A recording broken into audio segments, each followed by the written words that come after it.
नमस्कार, मैं सुजाता मिश्रा। अक्सर हम सभी के दिमाग में एक ख़याल हमेशा आता है कि भगवान हमें इतना कष्ट क्यों दे रहे हैं? Why God gives us pain? क्यों हमारे सामने इतने प्रॉब्लम्स क्रिएट करते हैं जबकि हम बिल्कुल सही रास्ते पे होते हैं, फिर भी समस्याओं का जैसे पहाड़ सा कभी कभी आ जाता है।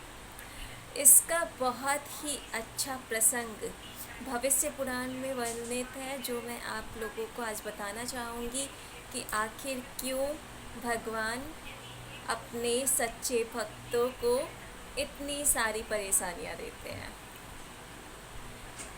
एक बार की बात है कि नारद जी श्वेत द्वीप में जाकर विष्णु जी का दर्शन करने के लिए पहुँचे। जब वे वहाँ पे पहुँचे तो उन्होंने विष्णु जी से कहा कि मैं आपकी माया को देखना चाहता हूँ, तो कृपा करके मुझे अपनी जो आपकी माया होती है उसका कुछ दर्शन करवाइए। मैं चाहता हूँ कि मैं उसे अनुभव करूँ। विष्णु भगवान जी नारद जी को साथ लिया उन्होंने, और वे वहाँ से श्वेत द्वीप से वे जम्बू द्वीप में आए और उन्होंने एक वृद्ध ब्राह्मण का रूप धारण किया। वे अपने इस रूप को धारण करके वहाँ से निकले और एक विदिशा नामक नगरी में जाकर पहुँचे। विदिशा नगरी में एक वैश्य रहता था जिसका नाम सौरभद्र था। वह बहुत ही धनी था, धन धान्य से परिपूर्ण था। उसके पुत्र पुत्रियाँ काफ़ी थे और संतान भी प्राप्ति हो चुकी थी उससे। हर चीज़ से परिपूर्ण था। उसका जो उद्योग था वो बहुत ही अच्छा चल रहा था। वृद्ध ब्राह्मण के रूप में भगवान विष्णु और नारद जी जब उसके घर पे पहुँचे तो जो सौरभद्र वैश्य था उन्होंने उनका स्वागत किया और उन्होंने कहा कि आप आकर हमारे घर में विश्राम कर सकते हैं, हमारा आतिथ्य ग्रहण कीजिए और आप भोजन कीजिए। इस पर विष्णु भगवान जी हंसे और उन्होंने कहा कि तुम्हारा कल्याण हो, तुम्हें तुम्हारा धन धान्य और भी ज़्यादा बढ़े और जो भी तुम चाहते हो वो तुम्हें मिले, तुम्हारे जो संतान है उसकी वृद्धि हो। इस तरह से उसे उन्होंने वरदान दिया। जो वैश्य था वो कृषि का कार्य करता था और उसका जो कार्य था वो काफ़ी अच्छा चल रहा था। मत्स्य पालन और पशुपालन ये सारी चीज़ें वो करता था। इस तरह के वरदान से वो काफ़ी खुश हुआ और भगवान विष्णु ब्राह्मण के वेश में वहाँ से आगे बढ़ गए।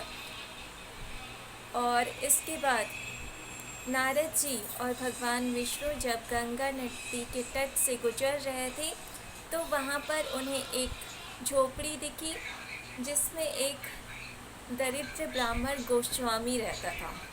गोस्वामी बहुत ही गरीब था और वो अपने कृषि कार्य के चिंतन में लगा हुआ था।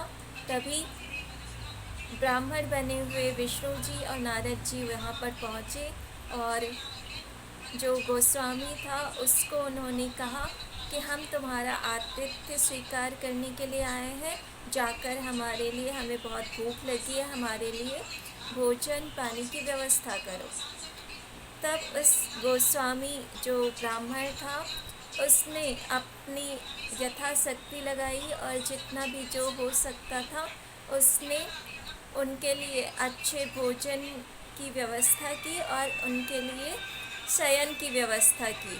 और इस तरह से उन्होंने विष्णु भगवान जी के लिए और नारद जी के लिए यथोचित जो भी वो शक्ति लगा के उनके लिए कर सकता था उसने वो व्यवस्था की। जब वहाँ से भगवान विष्णु और नारद जी जब वहाँ से जाने लगे तब भगवान विष्णु ने कहा कि तुम्हारा जो कृषि का कार्य है वो निष्फल हो जाए और तुम्हारी संतति भी ना हो। और यह कहकर वो आगे चले गए।